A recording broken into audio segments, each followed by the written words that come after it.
Howdy YouTube. We got another little update on Ezarcher here. I did discover over the last day and a half that VirtualBox does provide the virtualization of NVMe hardware, both the controller and the hard drive.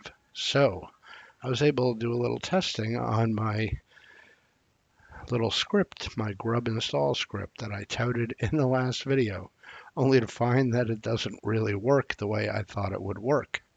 So I also found out that even though VirtualBox does provide NVMe controller and disk virtualization, it does seem to respect the inability of a legacy BIOS enabled system to boot from NVMe drives, which I believed was the case, but I think there are actually hardware that does allow such a setup.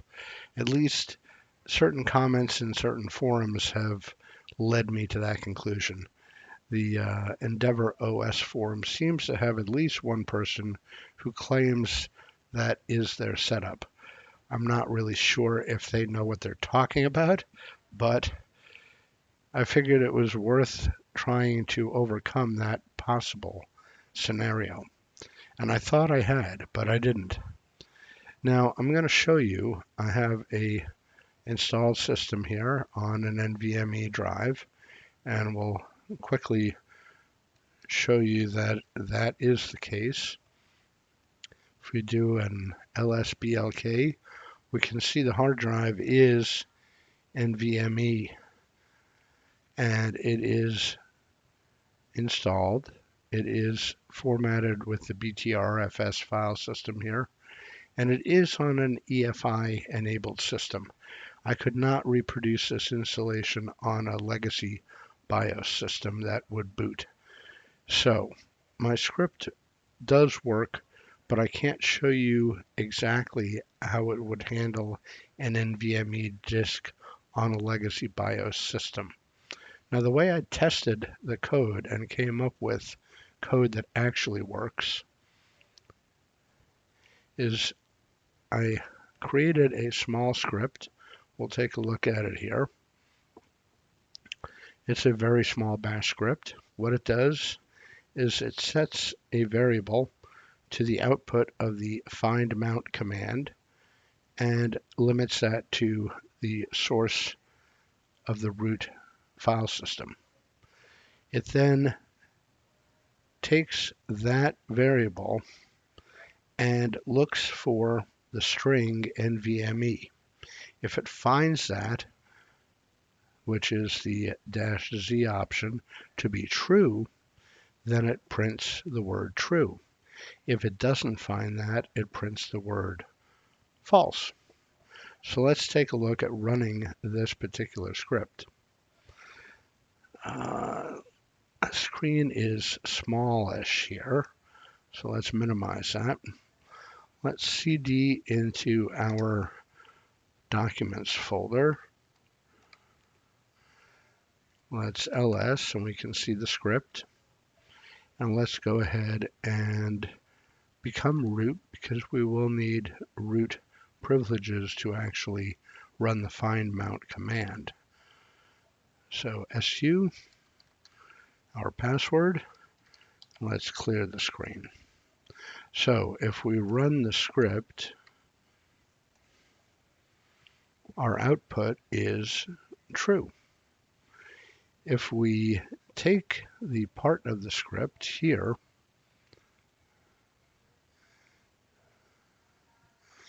let's just copy that command out of the script and run it on its own, we can see the output is dev NVMe 0N1P2, and the source is root at, which is the way the subvolume is named for the root file system in this BTRFS formatted file system.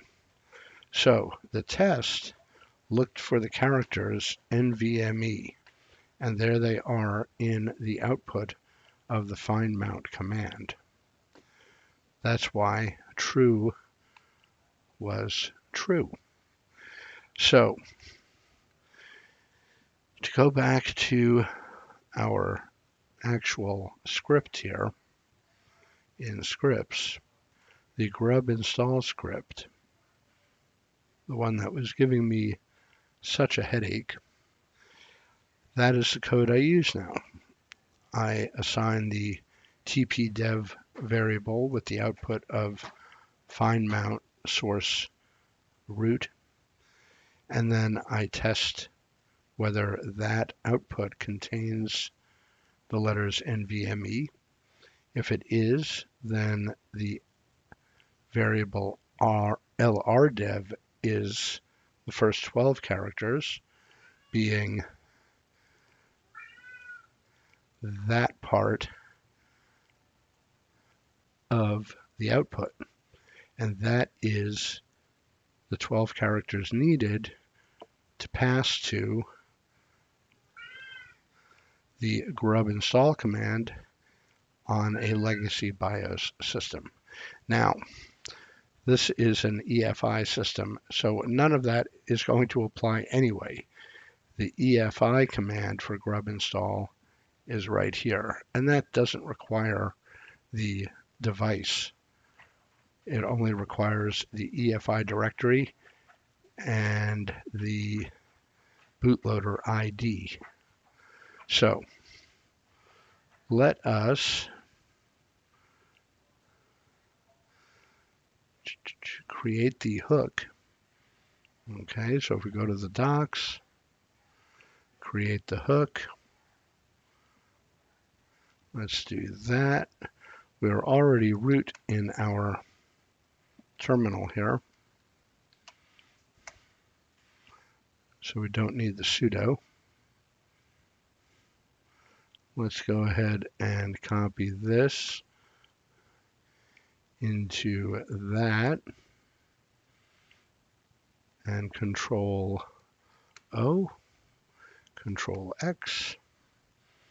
Now we have our hook in place, and just to verify, if we go to USR, local bin, here is our grub-install sh, and it is the new improved grub-install sh. Very good. Now when we do, let's make the screen a little bigger here. Now when we do an update, let's do that. Pacman SYU. And there is quite a bit to do, and there is an actual grub update. So we will see the output. Let's go ahead and hit Y. And we're getting, let's see, a new system D altogether and new Xorg. Wow, quite a bit came in since I respun the ISOs last night.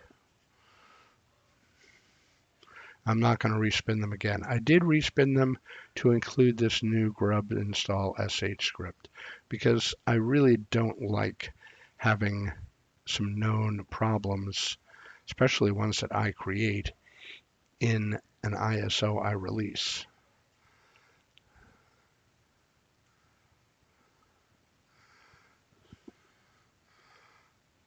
Let's make this a little bigger here.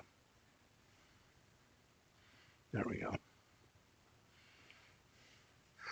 So we can see my hook did run the grub install commands. Finished. No errors reported. Very good. Let's go ahead and exit. And exit. Let's go ahead and log out and reboot from here. Just because in VirtualBox that's a little safer than just rebooting without logging out. Sometimes that causes some oddness in the system, particularly a stop job running for 90 seconds, which is better to avoid. And I believe that's all caused by SDDM interaction with VirtualBox.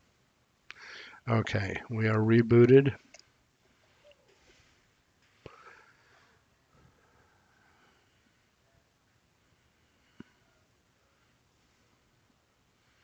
Cool. Let's go to the file system. Let's go to boot. Actually, I want to go into EFI. So we will need to be root here. SU, CD EFI. Let's make it a little bigger so you can see what I'm doing. So we're in the EFI directory, ls, CD EFI, ls, and we have our Ezarcher ID set. So if we CD into Ezarcher and ls, there we have our EFI bootloader stub here, where it should be. Very good. Oh, no, let's not close the window. Let's clear this. Let's do a pacman ss grub. And we can see the installed grub is now 2.12 RC1. So grub was updated correctly and reinstalled on the hard drive correctly. Very nice. Okay, again, I apologize for the continuous update delivery of new and improved ISOs. If you had just downloaded the ISO released on the 8th, it's the same exact software in the 10th, except for that grub-install script. You can download the grub-install script directly from SourceForge under the scripts file, the tar files, or not use it or change it if you want. But I would not bother using the one on the previous ISOs. Now, it will work for 90% of the cases because 90% probably or more people do not try to boot legacy systems off of NVMe drives. That is the only time it will actually apply. Hopefully all this makes sense, and take care, stay safe, have fun. You'll see me in another video, folks. Bye-bye.